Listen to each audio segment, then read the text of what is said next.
I'm Morgan Micheletti. I practice at Berkeley Eye Center in Houston, Texas. So we know SLT is such a great therapy. It's really our first-line therapy for managing glaucoma as opposed to starting patients on drops. I think DSLT is going to take that next step, not only in patient comfort, but also in efficiency and throughput. Because we have a lot of patients who have glaucoma, and the time that it takes to perform SLT can be a burden on the clinic.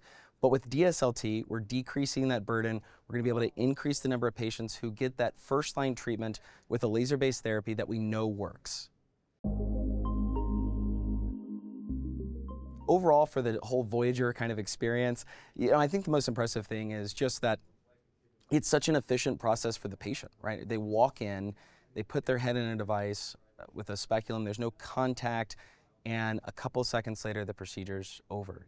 And I think that that's a big change from having a gonio lens to the patient sitting there potentially moving or shifting, shots not being directed exactly where you want it to be, but to have consistent, on-target treatments every single time is something that's going to set DSLT apart. We're in this incredible time now with interventional glaucoma where everyone's really jumping on to not just waiting until a patient's already having lost part of their visual field, their GCL and RNFL and all these things are starting to thin.